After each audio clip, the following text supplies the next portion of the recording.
1 kg block is executing simple harmonic motion of amplitude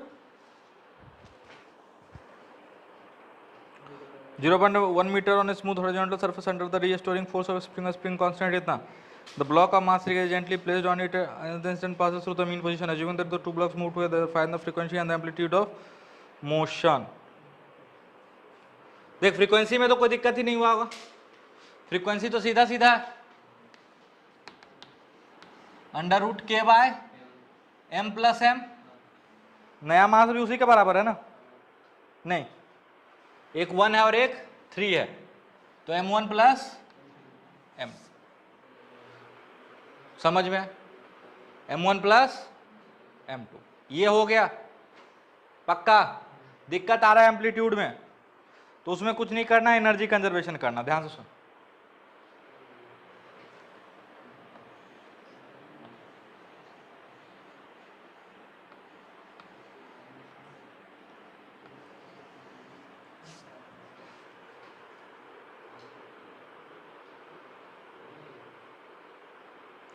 पहले amplitude कितना है? 0.1 metre. अरे ध्यान से सुनना, पहले एम्पलीट्यूड क्या है? 0.1 मीटर. मान लो मीन पे रफ्तार पहले क्या था? v था. मीन पे पहले रफ्तार क्या था? v था. और एम्पलीट्यूड क्या बताया जा रहा है? 0.1. और पहले ओमेगा क्या था? ओमेगा नॉट के बाय और अंडर रूट के बाय 1. पहले 1 ही था ना? पक्का? चलो ओमेगा नॉट. मतलब हम इक्वेशन लिख सकते हैं, ध्यान से सुनो, v नॉट बराबर 1 omega naught, sorry 0.1 omega naught. ये कहां से लिखे? v max equal to a omega. अरे v max equal to a omega. नहीं समझ में आया? आया? पक्का? जब दूसरा ब्लॉक इस पे गिर गया तो ओमेगा नया हो गया, ओमेगा जो निकाले जो भी आ रहा है एक्स वाई जेड, ठीक है, ओमेगा नया हो गया. ठीक है. अच्छा, मीन पोजीशन में कोई फर्क तो नहीं आ रहा मेरे हिसाब से, अभी भी यही मीन पोजीशन है ना? अब ध्यान से देखो, मीन पोजीशन पे रफ्तार के साथ क्या होगा? बिल्कुल ध्यान से सुनना, मोमेंटम कंजर्वेशन. जब उसको गिराए वो चिपक गया, वो गिराया और चिपक गया, तो ध्यान से देखो हॉरिजॉन्टल डायरेक्शन में कोई भी नॉन इंपल्सिव फोर्स तो है नहीं, तो हम उस दौरान इस सिस्टम के मोमेंटम को क्या कर सकते हैं? हॉरिजॉन्टल में कंजर्व कर सकते हैं. तो मास कितना था इसका? 1 इंटू वी नॉट बराबर 4 इंटू वी डैश या v. पक्का? तो v बराबर v नॉट बाय 4. अब ध्यान से सुनना, अब जो नया सिस्टम बना है उसका ये क्या है? मीन पोजीशन, और मीन पोजीशन पे रफ्तार है v naught by 4 which will be written as v. और मान लो अब इसका नया एम्पलीट्यूड हो गया a, और ओमेगा हमको पता है, omega. Now we can write it as v equal to a omega. अरे लिख सकते हैं. अच्छा, v बराबर लिखा जा सकता है क्या? जल्दी से बताओ. v नॉट बाय 4 बराबर a into omega. What is omega? K root under m1 plus m2. उससे भी बेटर होगा, ओमेगा को ओमेगा नॉट के टर्म में लिख सकते हो क्या? देखो ओमेगा नॉट क्या था? ओमेगा नॉट क्या था?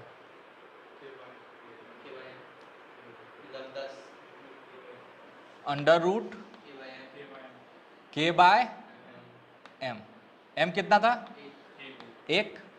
और ओमेगा बराबर हो जाएगा अंडर रूट के बाय 4. तो k बाय 1 इंटू 4 ये बाहर आ जाएगा, तो omega is basically omega naught by 2. अरे है पक्का, सिंपल सिंपल गणित लगा रहे ताकि चीजें आसान होती चली जाए।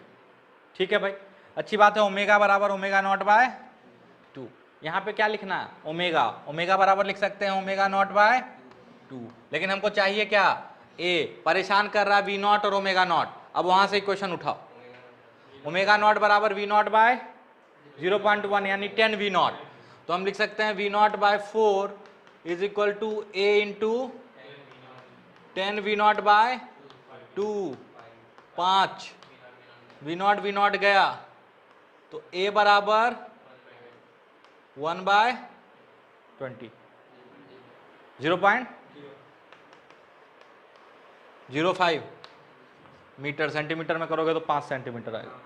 क्या यही आंसर है? समझ में आया? पक्का।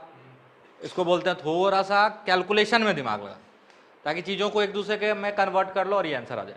इसलिए हम आपको बार बार बोल रहे हैं ये दो इक्वेशन बिल्कुल याद रखो, v बराबर A under root sorry omega under root minus X square, V max बराबर ए ओमेगा, ये सब बहुत यूज आएगा, है ना, चीजें आसान हो जाती हैं। अदरवाइज घिसने वाला मेथड तो है ना।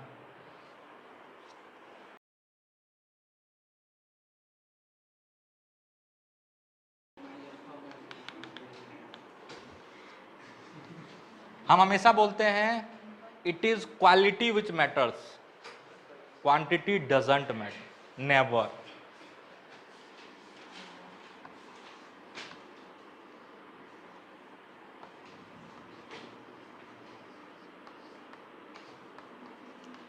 देख तो किसी कोचिंग इंस्टीट्यूट का अच्छा सीट उठाओ तो उसमें 1000 सवाल नहीं रहता है ना, सब एक्सरसाइज एक में 30 गो सवाल, फिर अगले में 20 गो 25 गो ऐसे करके, ठीक है, 4 एक्सरसाइज उठा लो। BM शर्मा एक ही चैप्टर में 500 सवाल है ना, बट क्वांटिटी है, क्वालिटी नहीं है। घुमा फिरा के क्वालिटी उतना ही मिलेगा, समझ में आया? वो किन के लिए बेटर है पता, जो अभी 11th में गए हैं, टाइम ही टाइम है, लगे हुए हैं, है ना।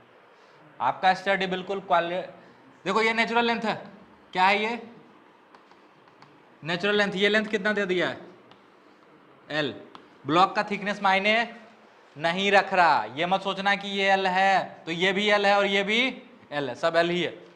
अरे यहां से भी L, यहां भी L, यहां भी L, यहां भी L, यहां भी L, मतलब ब्लॉक का थिकनेस कोई मायने नहीं रख रहा। एक दूसरा ब्लॉक जो कितने से जा रहा है 20, ठीक है, बोल रहा है कि बताना है कि दोनों का मोशन पीरियोडिक, ये शो करना है कि दोनों का मोशन पीरियोडिक, ठीक है, और टोटल टाइम पीरियड भी शायद बताना, ठीक है, पूरे मोशन का, मतलब कहानी जहां से शुरू हो वहां खत्म करना है। तो यहां से शुरू करते हैं, बिल्कुल स्टार्ट, इसको यहां ले आते हैं, एनालाइज करो पहले होता क्या क्या। दोनों का मास बराबर होगा शायद, बराबर है ना, सबसे अच्छा ऑप्शन वही होता है यहाँ पे। देखो क्या होगा, क्या ये V से जाएगा, टकराएगा, जैसे ही टकराएगा ये रुक जाएगा। Elastic collision having same mass, velocity interchange, याद आया, रुक गया, इसको रफ्तार मिल जाएगा V। क्या मिलेगा V, ध्यान से सुनना। अब ये पूरे अपने प्लस A तक जाएगा, वापस आएगा तो मीन पे फिर से रफ्तार V। अब लतखोर हो, अरे यहां से ध्यान सुन, यहां पे V है, यहां से गया 0, कहां पे, मैक्सिमम पे, मान लो ये है ना, और फिर वापस आएगा यहां, तो एनर्जी कंजर्वेशन से क्या V, लेकिन उल्टा, और मारेगा टक्कर। अब ये रुक जाएगा और ये चल देगा, है ना, मतलब इसका मोशन कंप्लीट SHM नहीं है, एक ही साइड है, मतलब टाइम पीरियड का आधा। अरे टाइम पीरियड का आधा, अच्छा इसका टाइम पीरियड क्या हो जाएगा, हाँ बाबू, इधर है और यहां पे ये ब्लॉक रुका हुआ था, 0 V, पक्का। अब देख इसका टाइम पीरियड हम सीधा सीधा लिख सकते हैं पाई बाय ओमेगा। अगर ये पूरा चलता तो 2 पाई बाय ओमेगा, बट ये तो ऐसा जा पाई बाय ओमेगा, उधर वाला तो कहानी खत्म हो गया। प्लस अब ध्यान से सुन पहले से, फिर क्या हो, अब फिर से शुरू से सुनते। यहां से यहां आने में समय लगा L बाय वी, यहां से यहां और यहां आने में इसको समय लगा पाई बाय ओमेगा, और फिर इसको यहां से यहां आने में लगा L बाय वी, यानी L बाय वी plus pi by omega plus L by वी। This is your time period.